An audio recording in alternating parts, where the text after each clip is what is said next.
Right. Welcome back. It's great to be here. And we are on now to the session track 3 on real world implementers.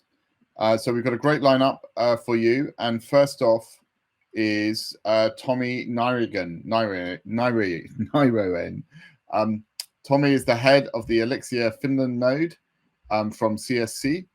And he has been instrumental in bringing life sciences to computation and computation to life sciences in the context of both the big compute projects across Europe and in the context of Elixir, the European-wide infrastructure focusing on computational biology. He has participated in many different parts of GA4GH, and most importantly, he is one of the work streams leaders for the jury workstream data use and researcher identities. So welcome, Tommi, and looking forward to hear your talk. Thank you, Ewan, for the introductions, and good evening from Helsinki, Finland. So my talk today is about end-to-end implementation of GA4GH standards in the European setting. So what we are building in Europe is highlighted in this presentation, and I'm trying to approach this both from the top down, like the government viewpoint, and then from the technology up, and trying to make these two ends meet. So this is a story about that development taking place as we speak in Europe. In the next slide is an outline. So basically I have these three things on my mind. So I'll introduce what the EU 1 million genomes initiative is, and then I'm going to tell about the focus on the infrastructure that I'm leading with Finland and Sweden are leading, and we are trying to put together a proof of concept with the rare diseases use case, the kind of questions that what rare diseases would like to ask from federated genomic datasets if they are made accessible for them. And then I'll summarize with where we are and what are the next steps that we are planning to do in the European initiative. So on the next slide, you'll see that the declaration was signed by the governments and the ministers already a couple of years ago. So it has a pretty broad coverage across Europe. There's a lot of, if you saw the last session where Jonathan Dursey was speaking about the Canadian distributed genomics infrastructure, there's a lot of similarity in the technology and the regulatory aspects in Europe. But of course, in Europe, it's maybe a bit more complicated because each one of the countries wants to enforce their own regulation on the sensitive data that they have. But here we are, and the goal has been set that by the end of 22, there should be proof that at least 1 million sequenced genomes would be accessible in the EU. And on the next slide, we can see that the aims are really high. So the member states, the governments would like to ensure that there's appropriate technical infrastructure available across the EU. And so I'm really trying to make this very broad goal setting by the government people into smaller pieces that could be tangible and could be dealt with. This has to be, of course, compatible with all the different regulations that are present in each one of the countries, and also the regulations that are coming up. Like, for instance, EU is trying to set up data spaces, and this is a very broad like a concept that they want to drive in the next year or so through the regulation. And these data spaces cover the health data space, and of course the genomic data is, in my view, part of that space. And these are the kind of regulations that are changing as we're trying to figure out what is the needed appropriate technical infrastructure for this. Of course, there has to be also increase in the public understanding of what benefits could be gain from having genomic data as part of the medical decision making, and we have seen great examples in this plenary already on that.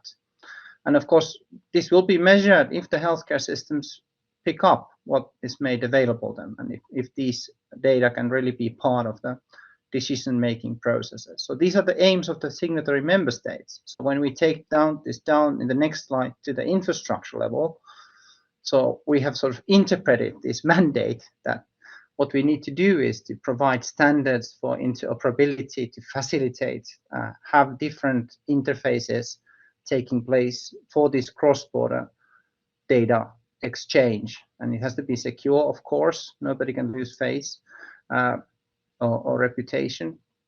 So security has to be built into the services, infrastructure services that are being designed based on these goal settings. And we are approaching this because, I mean, as I said, the regulations are changing as we're trying to figure out what infrastructure to build.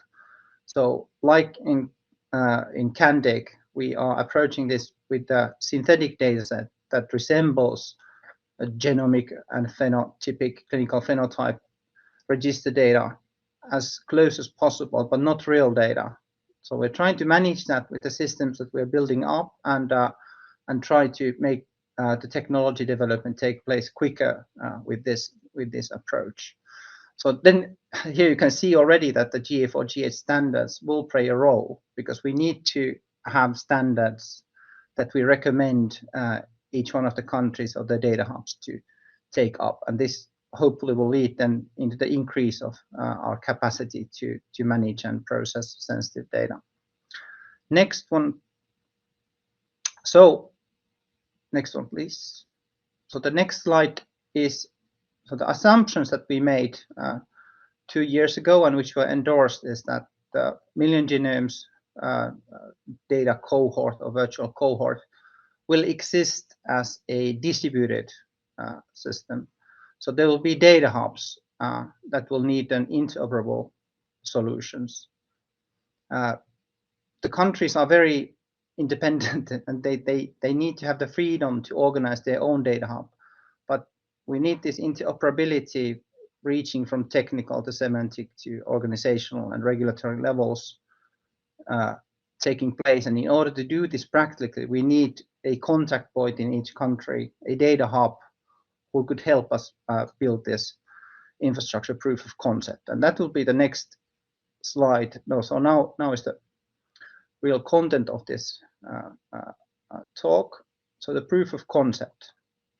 So basically what we have done is we've chopped the word infrastructure into 5 smaller pieces, which are data discoverability, data reception, the physical hardware like the storage and its interfaces, data access management tools, and then processing. And the ones in the dashed box, those are the real ones where we need technology development to take place so that we could have these functionalities.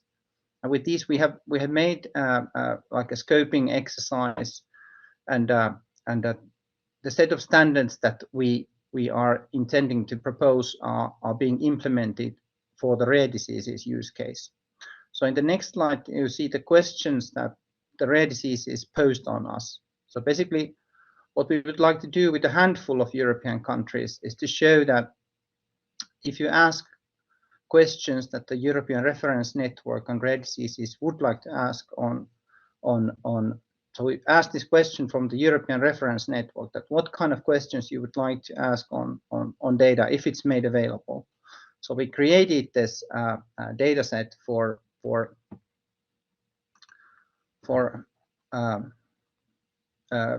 data hubs that sort of act as examples, and these are in 2 countries, Finland and Sweden. And you basically can't answer these questions unless you access data in both of these data hubs. So then we imagine a user or researcher coming from Spain who needs to do all these steps on the infrastructure functionalities. So they need to discover, access, and analyze data in order to have the questions ready. So in the next slide, you see the questions taken apart. So basically the idea is that the synthetic data set contains some genetic variants that lead to a particular clinical phenotype, which is the number 1 and 6, and I don't try to pronounce it now because it's late evening in Finland. But basically the idea is that the data discovery happens first by discovering a particular variant, but then there has to be an additional discovery taking place at the level of a relevant clinical phenotype. So each of these discoveries, when they take place, then the researchers realize that they should get a deeper access into this data. So that's what they're doing. In the next slide, you shall see what we have built for the proof of concept. So basically, now the top layer, you see the functionalities that I mentioned. So reaching from data discovery to data access management and processing and so forth. In the down lowest layer, you see the Global Alliance standards that are needed in order to implement each one of these steps into the technical infrastructure systems. So in the middle, starting with the green and red start and end graphics, you see the open internet access leading to registered data access and controlled access. So all this process has to take place as well in order to facilitate this distributed data access.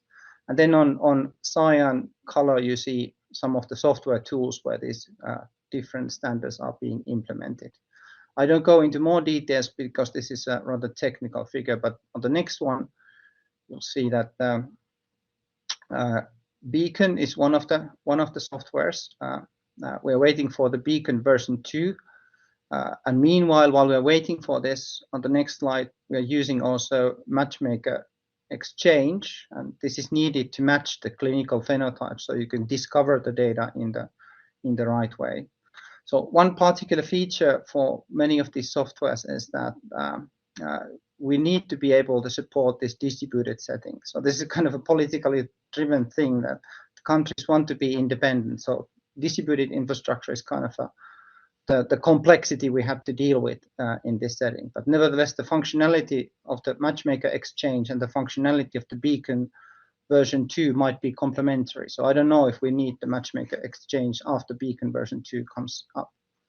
In the next one, there are some particular technologies that come from Elixir and Finland. So particularly, I'd like to mention the Elixir identity and access management infrastructure. The key point here is that we support authentication authorization across multiple and diverse identity providers and the access rights. And the access rights that researchers or users can gain, they are encoded using the GA4GH passports. The users, when they are confirming who they are and where they come from, say they do this via their institutional identity providers. So we are kind of relying that the institutional level of assurance that people are who they claim to be is enough. Whether this is enough is something that we are trying to figure out as well. But I mean, without this identity proofing taking place, you can't add on these controlled access grants that could be interpreted downstream on the distributed infrastructure. You cannot rely on it. So this is one of the key components. The next key component is resource entitlement management system. So this is basically the one interfacing with the data access committee processes. So you can record incoming data access requests. So for instance, we're using this in the Finnish biobank system to track the samples and the data from the Finns, and all the data access decisions are recorded in REMS, and the REMS can write the GA4GH passport format on what decisions have been taken, and this information then in turn can be consumed on the compute platforms that hold the data and can provide the computational access to the data. And the next one, so I don't go into these details, but I mean, like these are some of the things that we are requested to fulfill. Jean-Pierre, Kubo told about the data protection impact assessment, that we are in the middle of that. And basically these questions that are here come from the regulatory requests. So the technical infrastructure needs to match those requests, while at the same time we need to be building this thing. So it is a kind of iterative process between the technology and the ethical, legal and societal experts, lawyers. So we are trying to talk between the working groups in the Million Genomes very actively, so that the regulators don't try to regulate something that we cannot implement on the technical infrastructure side. So I think this is one of the crucial messages of these slides. These are really complex requirements for the technical infrastructure. The next one, so the remainder of the slides just shows where we are at the moment. So basically, we are having active coordination as a project, but we are relying on adoption and implementation on the existing efforts, such as Elixir and the European Open Science Cloud and GeneGA project and European Joint Programming on Rare Diseases. So these are all funded projects, and we're trying to get the technologies and match them to this high-level picture that Million Genomes wants to drive. And the next slide shows that we have sort of defined the requirements from the initial political guidance into a deeper level. We are now driving, translating those discussions in order to reach this goal by having 1 million genomes accessible by 2022. And the next slide. So this is basically where we are. So what we are aiming for is that by the end of this year, in December, we would be able to fully publish this proof of concept with the rare diseases use case queries using these existing components that come from the projects and are coordinated together in this Million Genomes effort, leveraging the tools that I told, like the Beacon, the Elixir, AI, REMS, and the genome phenome analysis platform from the rare diseases. It's still more like an exercise or integration. It's not a service, and we're trying to explain this very, very carefully for the government people making decisions for the future of these data infrastructures. So if we get approved, we will move into other use cases as well, like infectious diseases and cancer.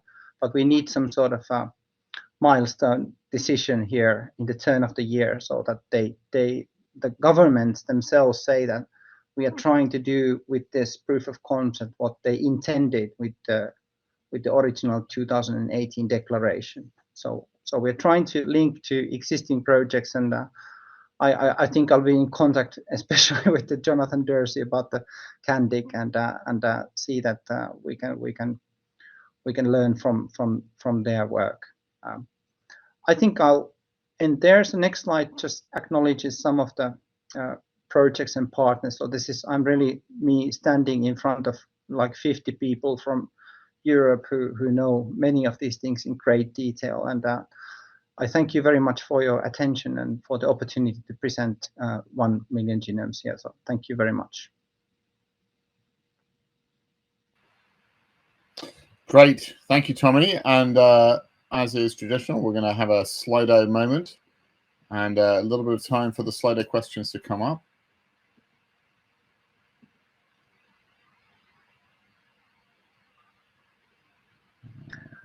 Here we go. Join on your Slido.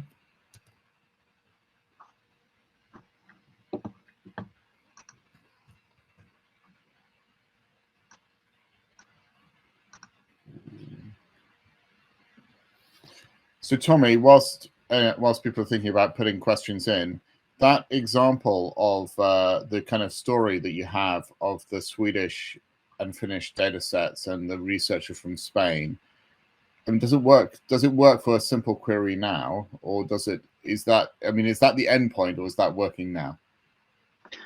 So that's not the end point. So the end point is that a researcher would get a genome browser view, and so I mean the question is really that are these variants connected to a clinically observed condition. So basically, we're trying to provide an endpoint where the user could start thinking about that. So I guess the endpoint is some sort of a genome browser view, or I see, with credentials that you then log in through the browser view. Right, we've got a question. So, Tommi, you talked about AAI, but AAI, yes, but are you implementing GA4GH passports? It does go to, do you mean that it is GA4GH passports, or is it a different flavor of AAI? Yeah, so yes, we are implementing GA4GH passports for this demo, so that all the access rights are carried with the GA4GH passport format. Okay. And Elixir AI is the GA4GH passport broker, and the data access rights are sent in by the Finnish and Swedish DACs that are part of that. So the Spanish researcher comes in, sends a data access request to both of these DACs. We gather the information in REMS, and this is then sent to both of these genome phenome analysis platform endpoints. Then the researcher can do their job. And like Ewan said, the endpoint is something like a genome browser where you see the variants that you have discovered that might explain this clinical phenotype. Great. And a sort of similar, almost broader question, similar to mine though, from Serpa here. Tommi, good vision. What is needed to make it really work? What are the major obstacles? So I guess you could break that down into two parts. You know, how confident are you that this all works? And then what are the things that may make it not work? So I think it works on laboratory.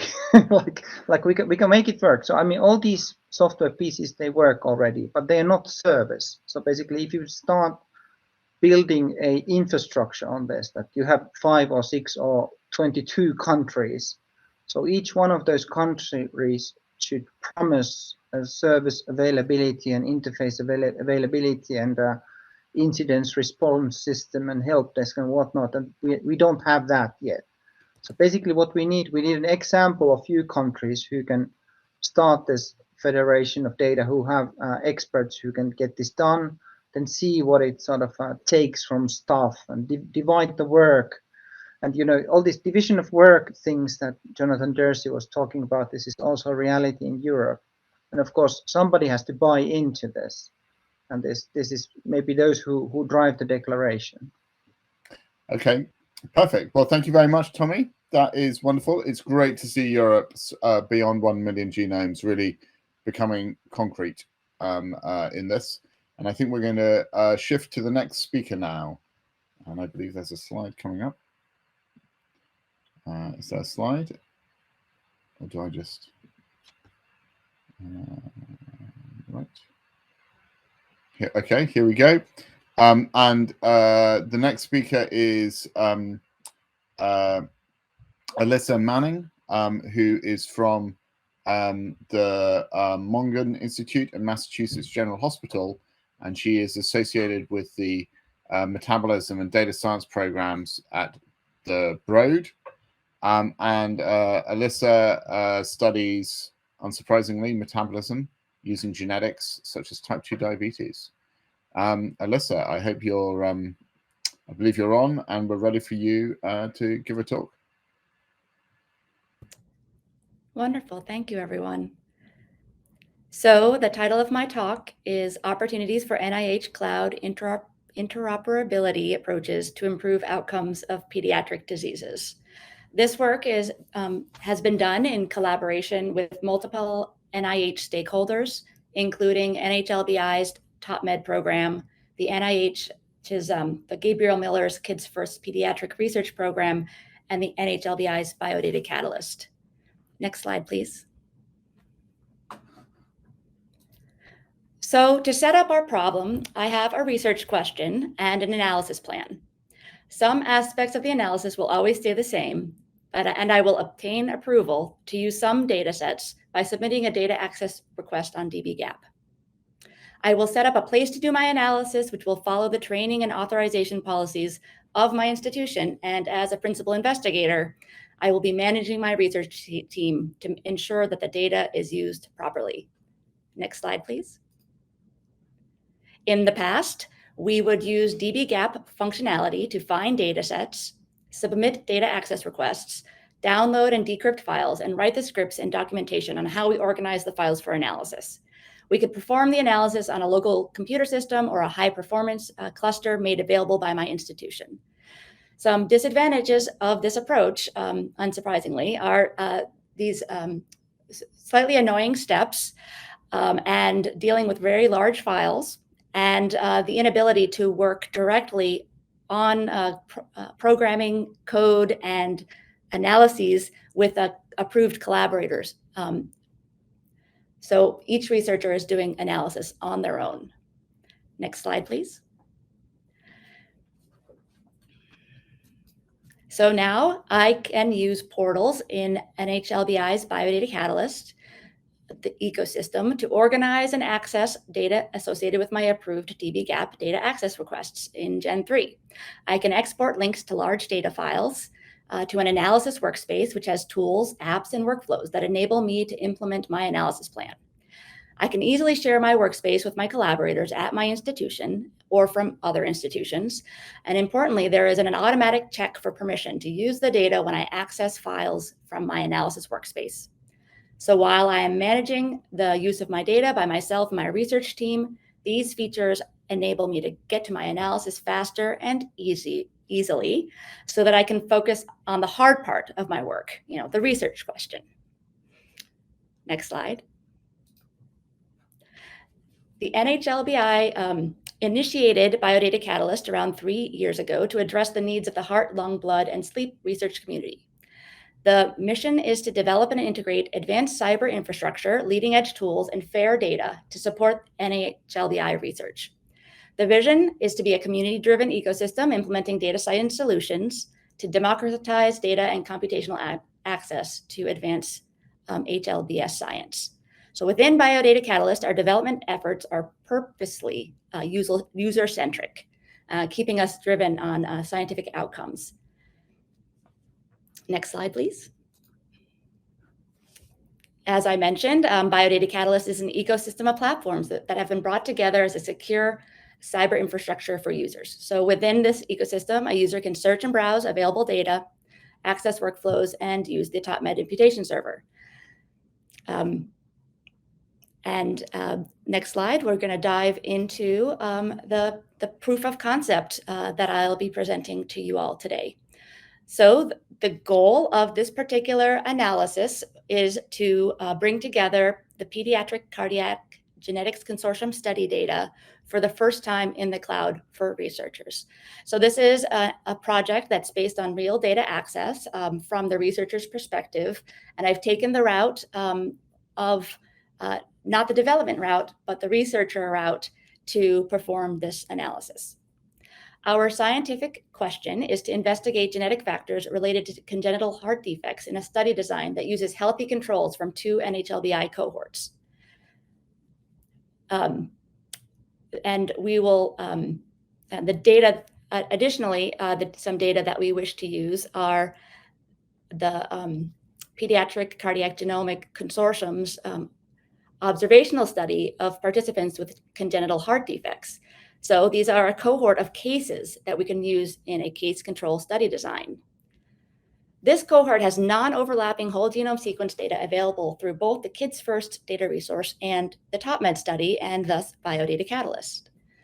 And we will use the population cohorts, the Framingham Heart Study and the Jackson Heart Study from TopMed as controls of individuals who are from a population-based cohort and can be comprise a sample that can be used to select controls for a case control study design. Like I said, these data sets are available on either the Kids First data resource or Biodata Catalyst. Next slide, please. Our study aims are to identify, access, and summarize available genetic and phenotype data on native cloud platforms. We're going to leverage individual level data from multiple cloud platforms to assess rare variants contributing to congenital heart defect risk. We will accomplish these aims by applying a method called ProxyCat, which will allow us to compare the ratio of rare synonymous and non-synonymous variants per gene between cases and controls. And next slide, please. So we want to set up a place to do analysis. And given the paradigm that I've already described, where the data exists on one platform and not the other, and is not accessible from one platform and not the other, I'm going to describe the workflow that we go through for this particular analysis. So I'll point out that this is not the ideal, and I'll show you the current paradigm, which enables a much smoother and smoother process for doing this. But this is where we were about 6 months ago, and I will highlight where we are now. So we set up places to do analysis. We're on NHLBI's Biodata Catalyst, and we're on the Kids First platform. Could you go to the next slide, please? We have authorization to use data, an approved dbGaP application that describes how we're using the various cloud platforms to perform an analysis with the data available from the 2 different cloud platforms. We are restricting this analysis to rare variants, and we're just going to consider within the whole genome sequence data, we're going to consider the protein coding variants in the exons of genes. All right, next slide, please. We've performed platform-specific summaries. We've got controls from Framingham Heart Study and Jackson Heart Study. As you can see on this, the left-hand plot, indication of the distribution of age among individuals in these 2 cohorts.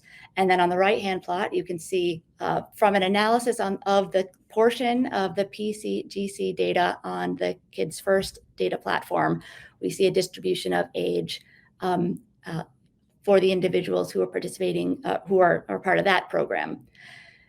So doing analysis on each platform separately, gaining the appropriate genomic summaries for the method we are going to apply was not ideal, but it was our way of using the cloud platform.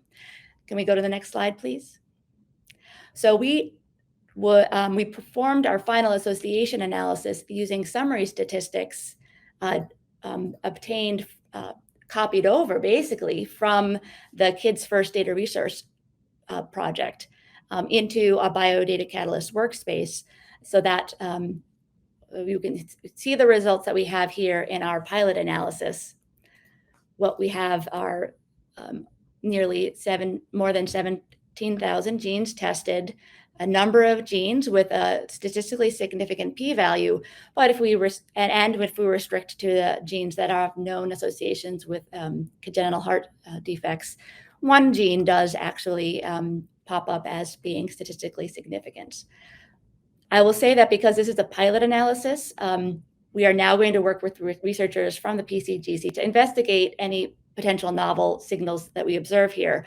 But the point wasn't the results that I'm showing you here, but how we got to access to the data and were able to analyze the data and then perform our final analysis. Next slide, please. So the goal of the NCPI Systems Interoperation Working Group is to complete the connections of data indexing, data access, and authorization between analysis workspaces and the portals that displayed here that include Biodata Catalyst and Kids First. So now we are we can benefit from the completion of these connections.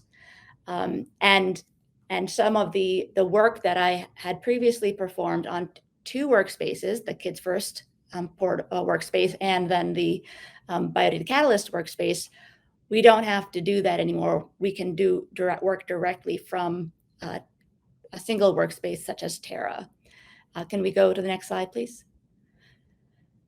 So here I'm beginning to summarize and in the last few slides of my presentation where we were before there was an interoperability effort And then current paradigms, which is the example that I showed here, where we did data pre-processing in separate workspaces with individual ecosystems, and then a final analysis in a single biodata catalyst workspace. Now, if we go to the next slide, please. Now within the Terra workspace, there is now the functionality to link your identity with external and identifiers that include both Biodata Catalyst and Kids First Data Resource Center. And so now we have the ability to obtain dbGaP access to data sets and then access and localize these to a single cloud platform and perform all the analysis in a single component of the Biodata Catalyst ecosystem. And if you go to the next slide, I will acknowledge the many people that participated and contributed to this project. And obviously we'll take any questions that folks might have.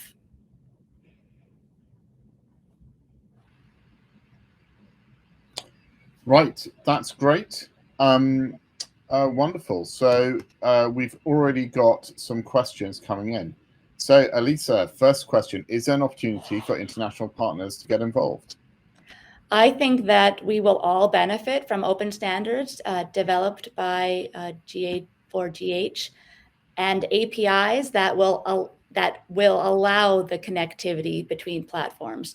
Ultimately, any use of data has to be proper according to the data use for the data use limitations for a data set. But these systems and that we've been able to build so far do provide a wonderful path forward towards federated portals and the ability to talk to servers on various sides of the Atlantic, perhaps, and pass data back and forth smoothly. So I would say that if there's the will and the willingness for the policy considerations, which will probably be the most difficult component of all of this, then the technical solutions will have been established. Okay, that's great. And I think it's not just the Atlantic, it's the Pacific, and it's the North Atlantic. The entire world then. Yeah, the South Atlantic and the Indian Ocean in there as well. But that I think goes to a good question. Which are you utilizing any GA4GH standards in your system? And if not, I won't ask you the harsh why not, but which standards do you expect to utilize first? Absolutely. I had to cut this part out of my presentation due to having only 15 minutes to present, but we use DERS standards within this interoperability solution, RAS, and also there's a moves towards developing the passports, RAS passports, and I think that's a good summary of what I know from my perspective where we've implemented. Great. Okay. So and that I think we've got a couple more questions. So do the multiple identities work in 7 bridges? Does it work? Well, this proof of concept used Terra as the focal point. I think from the NCPI there are efforts from both 7 bridges, Terra, and Gen 3 and other teams to get the interoperability all around, but I'm not investigated the 7 bridges connections. Okay, that's great. And then there's this question about data models, and I think that's less on the genomic side, but more on the kind of phenotype side. How do you think about people doing federated queries where immediately the question is what what do I even query on this side relative to this side? Yeah. Right. So having different data models in the different data sets is a real problem. And within a particular platform, we've solved it by having analysis workspaces that are specific to a particular data organization or data model. And then with it, using a separate workspace to pull in the particular components from the other workspaces that we want for our analysis. So I believe that it wasn't a major stumbling block for us, but it's an important consideration when the data is organized differently. And I think every researcher will have to decide the optimal organization of their data for their analysis. But the workspaces make it quite flexible to do so. Okay, that's great. I think there's a comment. So yes, Ian was saying that this should all be possible via DRS and WES, which is there. So I do think this whole business of yet more interoperation and real world interoperation is great. I look forward to the first transatlantic passport acceptance as well, or trans-Pacific passport acceptance as well. So with that, thank you very much, Alisa. And next up is Mamana Mbiyavanga. I've no doubt mangled your name, Mamana. I'm sorry. Mamana is from South Africa, University of Cape Town. He is a leading member of the H3 Africa BioNet project, doing the bioinformatics network across Africa.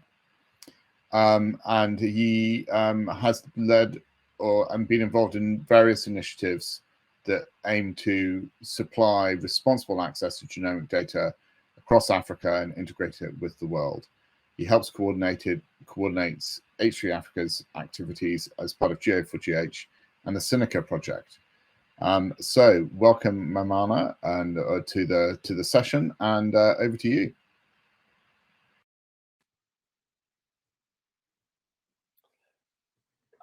Good day, everyone, and thanks very much for the opportunity to present in this meeting. I hope that you can hear me very well. So I'm Mamana Mbiyavanga. I'm from the University of Cape Town, and I'll be presenting on behalf of the H3 Africa, which is one of the GA4GH driver project championed by Nikki and Mogo. And I'll be talking about leveraging the H3 Africa infrastructure for effective and responsible genomic data sharing to accelerate genomic research in Africa. Next slide, please. So be quickly taking you through an overview of H3 Africa and H3 BioNet, just to make sure that we all at the same page for those who don't really know what H3 Africa is.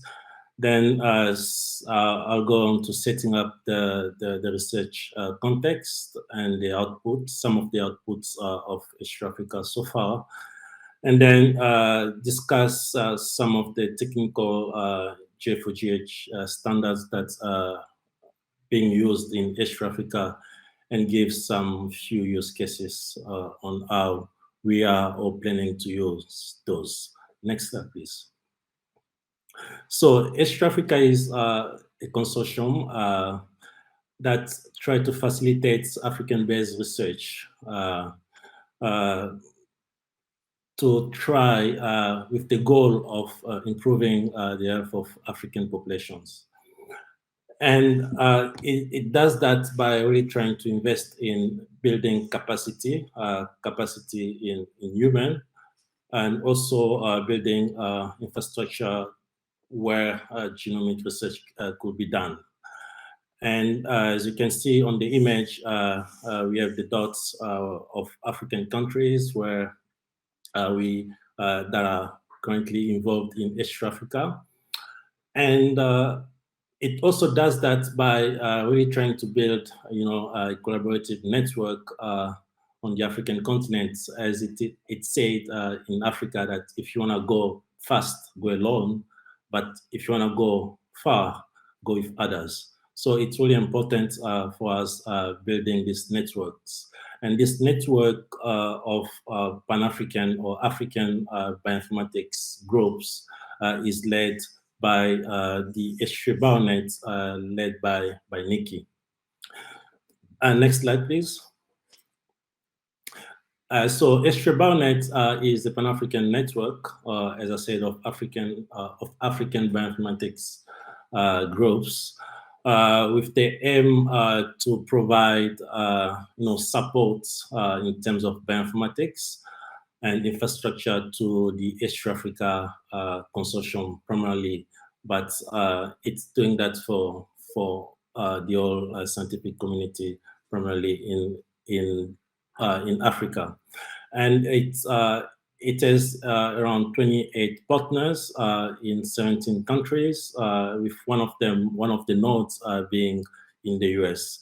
And the support that it provides basically in bioinformatics and data analysis skills, providing infrastructure for data analysis, data transfer, and as I said, analysis, compute nodes, tools, workflows for doing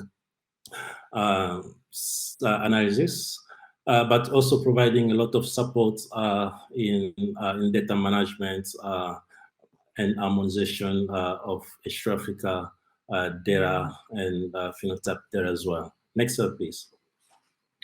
So through the year of existence of East Africa, there's been some really impressive outputs.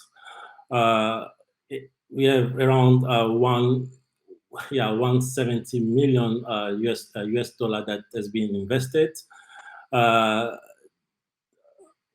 East Africa is around 30 countries in Africa that's now part of the consortium, and we have around 51 projects that are currently being run in East Africa. And as you can see, the numbers, there have been a lot of trainees, produced from the East Africa with a range of training that we provide in East Africa, but also in ESTRA-BioNet. And as you can see there, there is also a lot of publications that have come from East Africa. Next slide, please. And East Africa research projects, focus on a number of the phenotypes going from infectious diseases that are burden to the continent, including HIV, TB, and malaria, but also looking at some non-infectious diseases like cardiovascular diseases, stroke, kidney, going to mental health diseases, with a really vibrant, project that are focusing on monogenic diseases like sickle cell. So East Africa is producing a bunch of data and biospecimens with the phenotype data, including whole genome, exome, and targeted sequences being produced. Phenotype data, genomic data, human and pathogen, with a number of projects also generating microbiome data. And the biospecimens go to East Africa biorepositories, and the data, the phenotype and genomic data go into public repositories such as the EGA. Next slide, please. And this is just to give you an idea of what East Africa is producing in terms of phenotype and genotype, phenotypic and genomic data. So we can see that so far we've recruited around over 100,000 participants. And we have projects that have genotyped more than 30,000 samples on the East Africa array that was designed and produced in around 2018.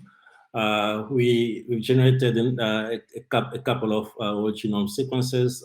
We have some whole exome sequences, and also some targeted and RNA-seq data that have been produced so far.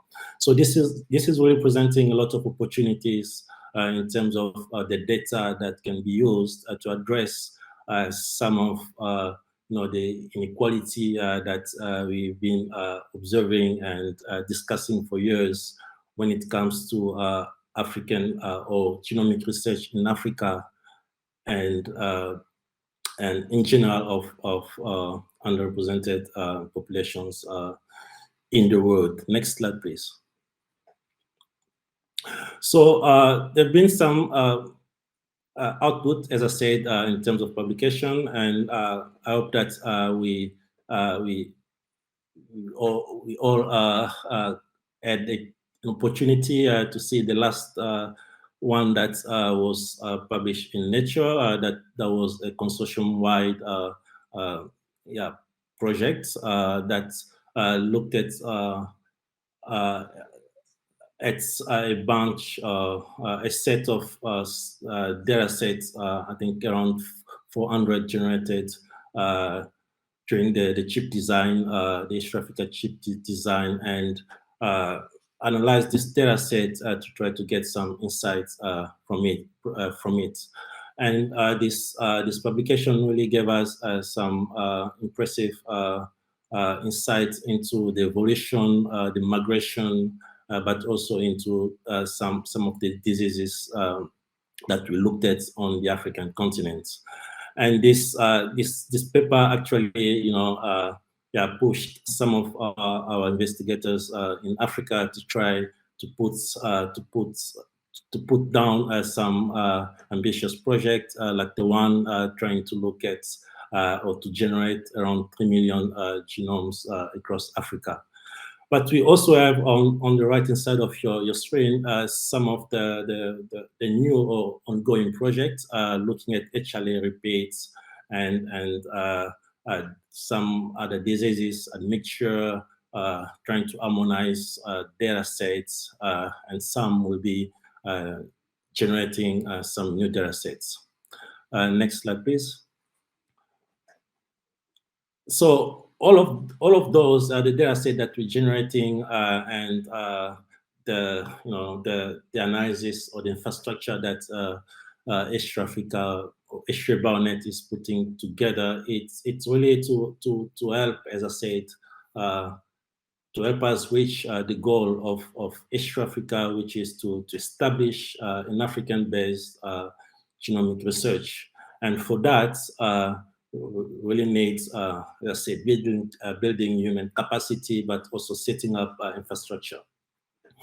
And one of the things that you need to do, we really want to do, as I said, is to be able to collaborate. And when you're talking about collaborating, we also looking at sharing the data among African researchers, but with the whole community.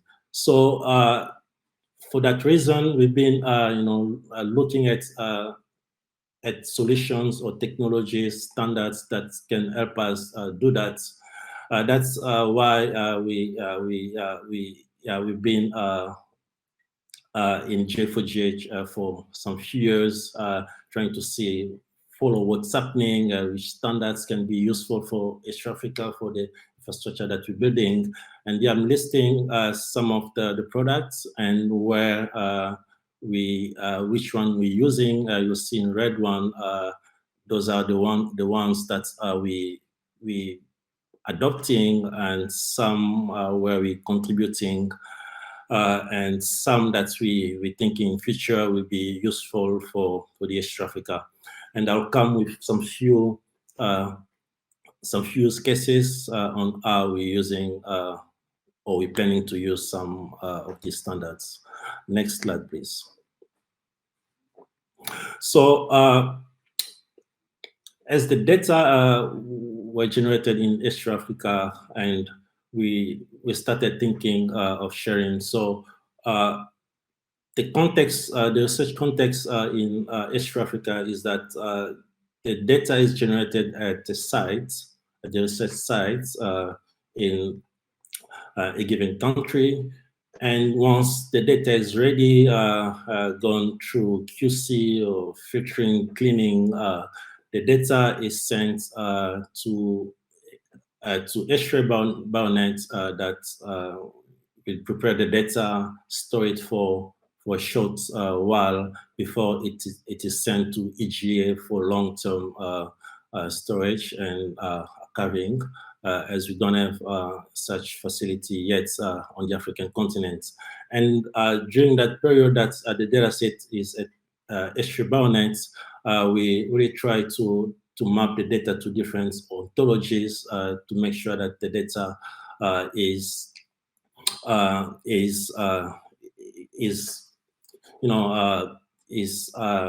findable,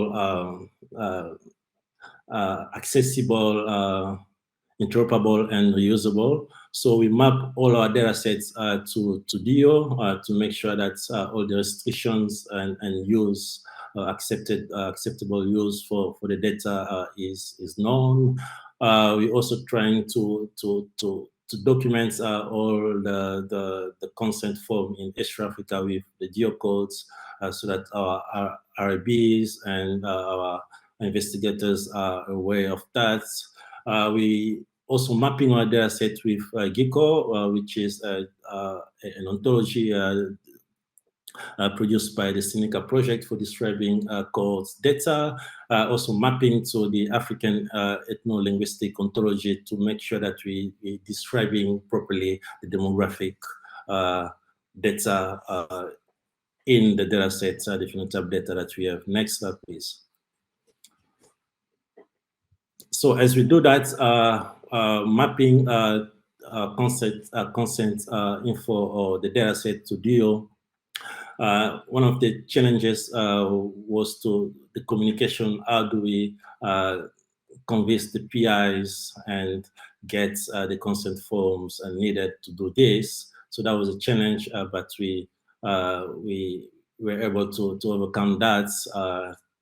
And then there was some bit of confusion or challenges in some of the DO terms or codes or definitions. So working with the DO team was really useful as we were able to clear out some of this confusion or where the definition was not really clear.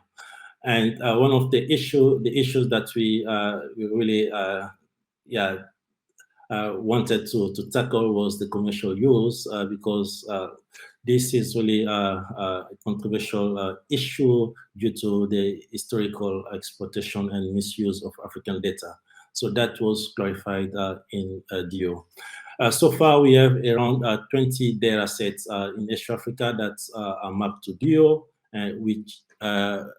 of which 8 are in EGA. Next slide, please. So in our catalog, all the data set that we mapped to DO are in our catalog, as you can see on this image. You're able to see as you're browsing the East Africa catalog, you can see all the DO codes for each of the data sets that you could be interested in. As well as on EGA, you're also able to see the DO codes for each of the data sets, the East Africa data set in EGA. Next, please. So now, just to give you an idea of an overview of the infrastructure that we're building and how we're trying to use the GA4GH standards. So this is the ecosystem that we're trying to build. We're starting from the participant recruitment at the site. Biospecimens are generated and sent to different biorepositories. The clinical data are generated, sent to INEA and stored in different clinical databases like REDCap and so on. And the genomic data set goes to the East Africa archive, and also in the African Genome Variation Database that we're building. And the metadata goes to the East Africa catalog. And now we're planning of setting up some beacon where we'll be able to serve some of this data. Next, please. And there you're seeing different standards, GA4GH standards that we're planning to use for these different services and tools that we busy deploying. And in the next slide, I'll quickly show you how we're planning to use this. For the East Africa archive, which is an internal short-term storage, where we receive data sets from projects before they go to EGA for long-term storage. We're storing all our data sets in using the Chrome format, the storage and analysis as well. And we're planning of using the GA4GH to encrypt all our data sets during storage, but also for transfer, because while we're keeping the data for short-term storage in our archive, the project PI can request data or the data to be transferred to an investigator. So encrypting that, we have to encrypt and decrypt the data set every time we do that. So GA4GH, the Encrypt4GH could be really helpful for that. And we're also planning of using HTS-GET for data streaming in the archive. Next, please. And the second one is the African Genome Variation Database that we're building, which will be a user interface where we'll be able to share variation from East Africa or African data sets. And there we've been following the VR spec so that we could be used as a default way of saving variants. We're also trying to use planning to use the AI and passport for authentication authorization for different level of access to the database. And as we don't, there's no yet AI infrastructure on the African continent, we're planning of using Elixir for this matter while we're looking at building an AI for Africa. Next, please. The third one is the East Africa catalog I've mentioned, is a place where you can go see all the biospecimens available in East Africa from East Africa projects, but also data sets in EGA, and you can submit your request for access to the data sets, which our debug will look at and approve or disapprove your request. And there we're trying to we're planning of using Passport so that once your request is approved, the access, the data access can be streamlined with EGA because it's done manually now. So we have to communicate with EGA all the approved access to the data set sitting in EGA. Again, there we'll be using Elixir AI for now for authentication. Next, please. Another service or project that we're working on is the East Africa Imputation Service, which will be a place where investigators will go and impute the data set using the East Africa data.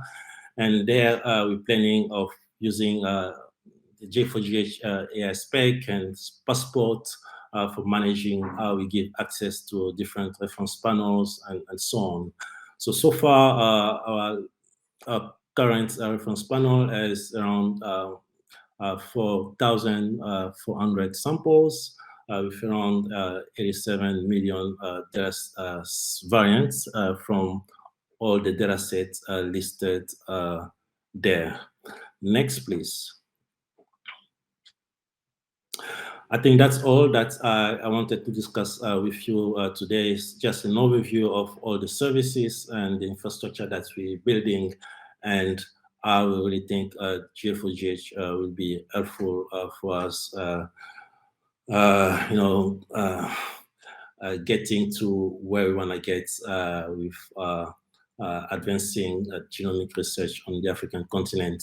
I would like to thank the Old East Africa Consortium for all the hard work and the contribution made so far for advancing genomic research in the African continent, the H3 Bionet, all the funders, and especially the name listed there of the people that are part of our GA4GH activities so far. So thank you very much for attention and for listening. That's great, Mamana, and I'm so impressed at how much H3 Africa is taking GA4GH on board. I really hope you can stay for the social on spatial. I don't know how late it is in Cape Town, probably just as late as the UK. Let's just go for maybe one question here, just to keep us vaguely on time.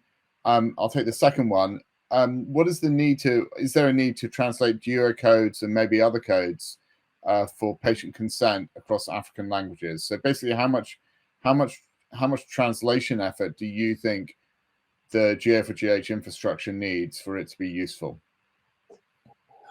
Yeah, I think that's a great question. And just speaking about South Africa, for instance, we have around 13 official languages, and you need really to translate or to have your consent form in language that your participants will understand. And as we look at the whole African continent, we're looking at around 500 languages. So I really think it will be useful for us if we want your code to be really used on the African continent, to think of ways we can translate that into some high-level African languages, so that it will be really accessible to participants, to research participants. That's great. Okay, thank you very much. And so our last speaker in this session is Lauren Fromont, who's at the European Genome Phenome Archive, EGA, at the CRG in Barcelona. She has a PhD in biomedical sciences from Montreal, and she coordinates now projects from the EU and is part of Elixir and GA4GH projects. Lauren, I think you're going to talk about the Beacon and enabling clinical data discovery with Beacon. Take it away, Lauren. Thank you, Ellen, for the introduction. And yes, because we are on track about real-world implementation, I want to address the clinical world, that is hospitals and clinical research. And I will be talking about Beacon. So we can dive right in the next slide. So what I would like to start with is to give you a little bit of history about how we, from the Beacon, original Beacon concept, we elaborated a Beacon that is more clinical for the version 2. Then I will highlight some of clinically relevant features of that version, and then we'll go to the implementer side in clinical settings. And finally, I will talk a little bit about the Beacon network. So if we go to the next slide.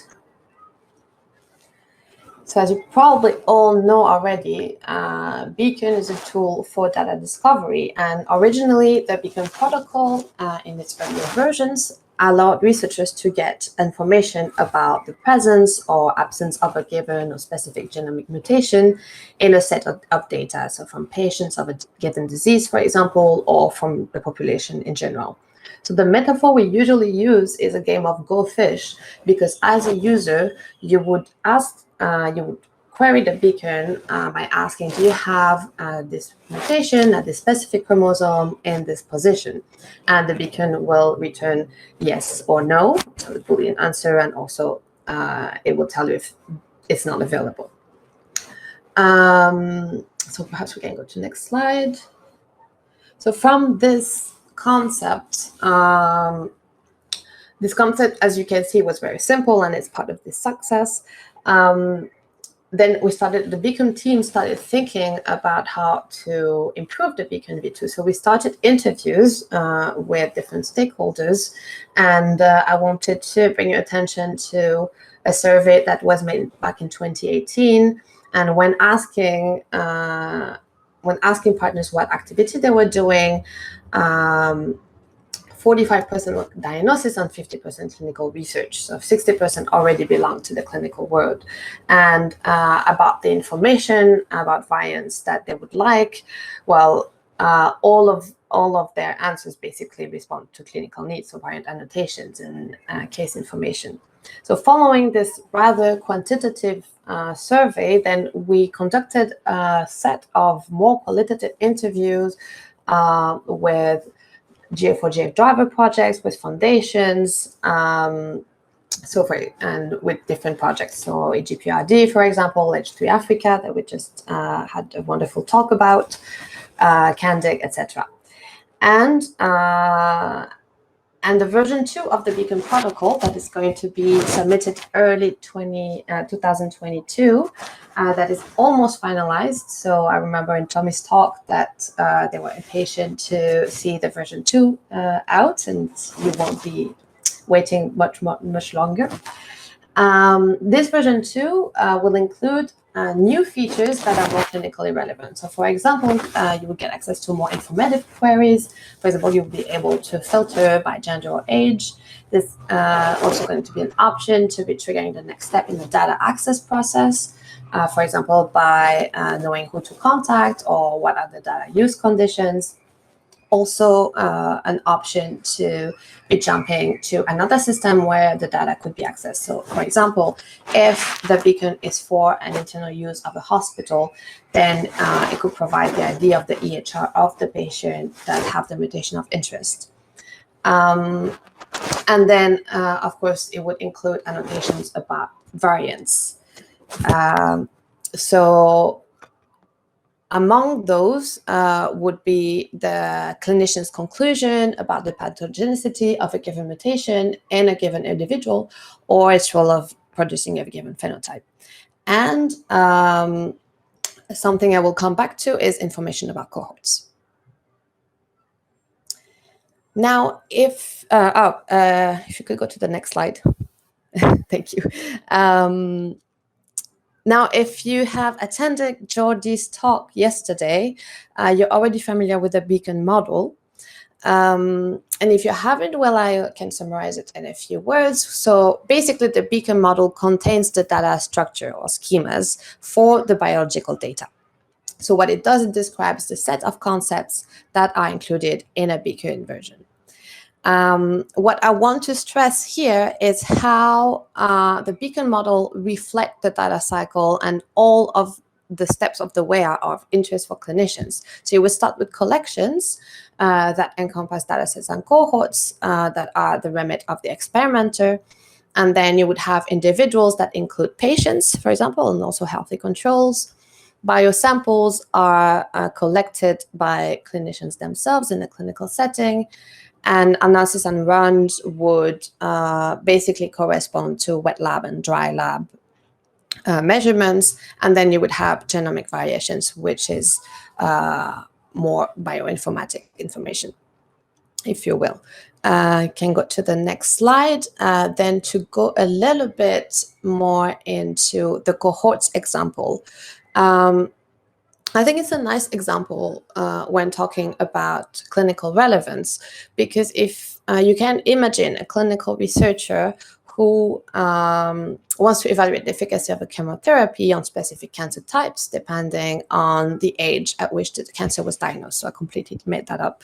So I'm not an oncology researcher.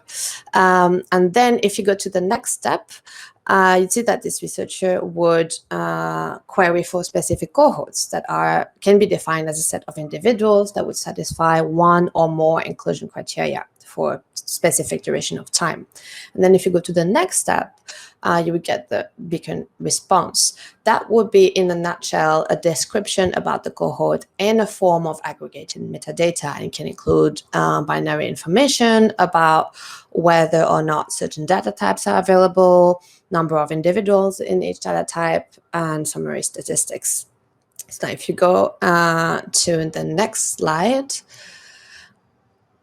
you will see that this response example is actually translated in different fields. So you would have the field metadata, inclusion or exclusion criteria, data usage that corresponds to the purpose of the original data collection of the specific cohort, statistics about number of individuals and so on, data types if it's genomics, phenotypic or clinical, and then collection events.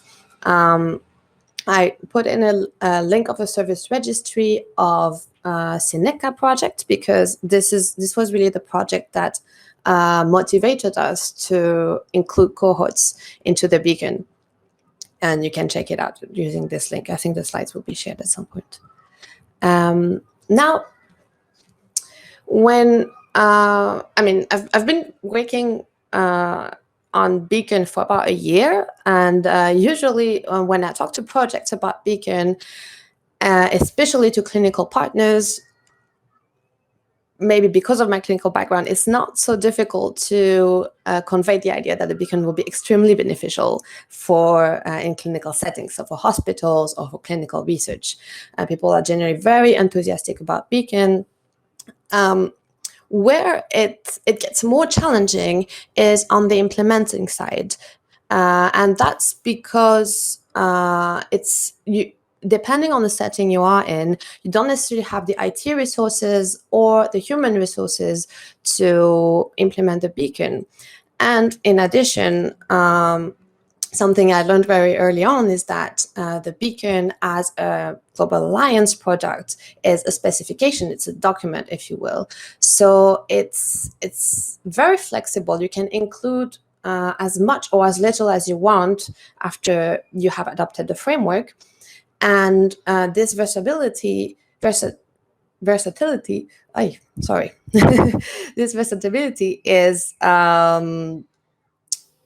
a good thing, but it can also be a bit frightening for implementers. So the Beacon team in the past year has been working very hard and more closely with clinical centers like hospitals, and this is a list of hospitals in Catalonia. And we have bioinformaticians and developers in our team having meetings with them in order to explain the concept and also helping them improving the existing solution in order to be able to build a beacon on top, and as well as understanding the code and being able to deploy themselves a beacon. And now if you go to next slide, another thing that we've been working on is improving the documentation, which is very important because it's the first thing you see, and interested parties might want to check out the different steps to implement the beacon. So there's general information on the website, and if you go next, you will find on the GitHub, on the GA4GH Beacon GitHub, READMEs that explain the Beacon framework and the Beacon model, which are especially relevant for implementers. And finally, we also have a read the docs for the Beacon model, so the schemas that I described earlier. So if you go to the next one, you should be able to see an overview. And that describes in detail the fields that I was describing for cohorts as an example, but it does that for every single component of the model. Now, if we go to the next slide, so basically I hope that I managed to show you the value of adopting the second version of Beacon if you are in a clinical setting. Of course, every Beacon maintains a high level of security, and all clinical centers or all data centers remain the data controllers. So it's really only a discovery tool. What I wanted to stress here is that now, like, querying individual beacons is already an improvement to data discovery. But as a user, if I want to improve specific aspect in personalized medicine, for example, or if I'm a researcher on rare diseases, then I need more data to conduct my project.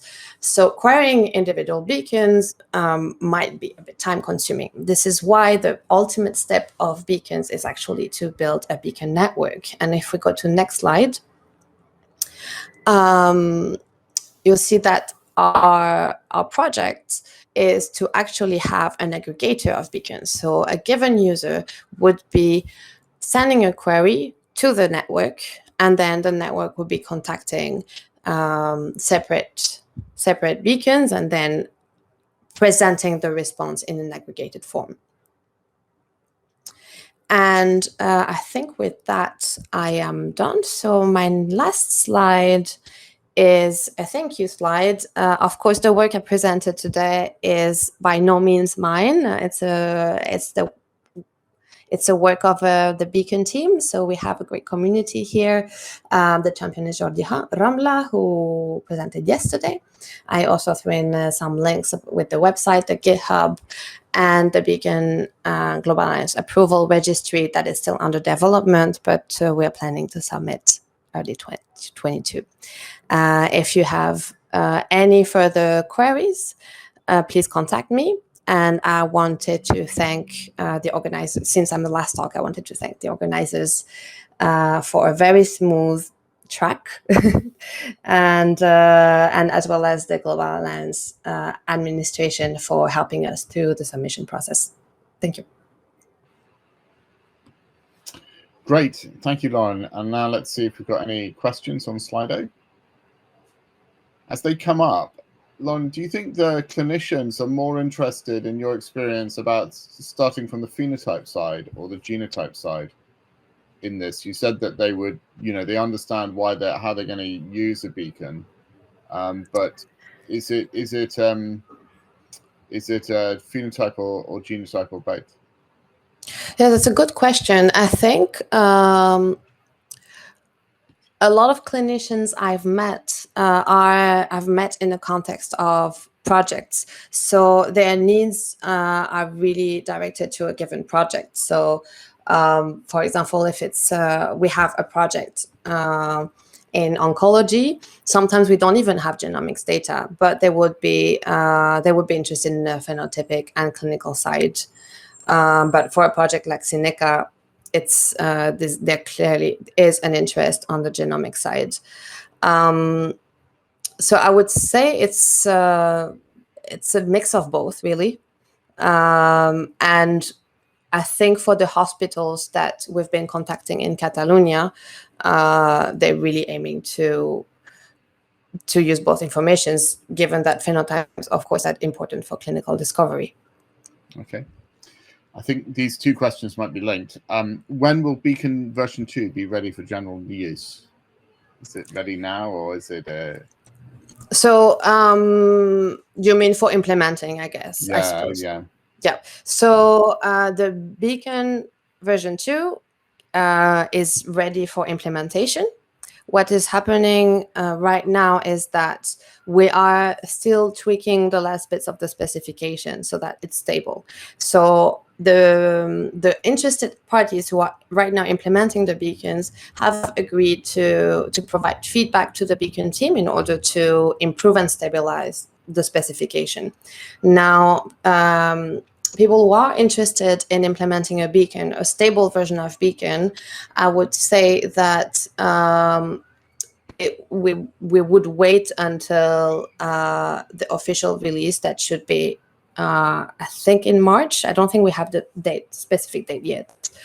However, I would encourage anyone who's interested to contact us even before it's officially released, because we can start the process. Okay, that's great. And then, do your beacons work with GA4GH passports? I think you know, do they accept passports for or federated Elixir AAI for access to certain layers? I think so. My understanding is that beacons are normally agnostic to that in a way that it will maintain security whatever way you wish to maintain security. So if you're using GA4GH passport, then the beacon will use GA4GH passport. So it's compatible. Okay, that's great. I think that's the end.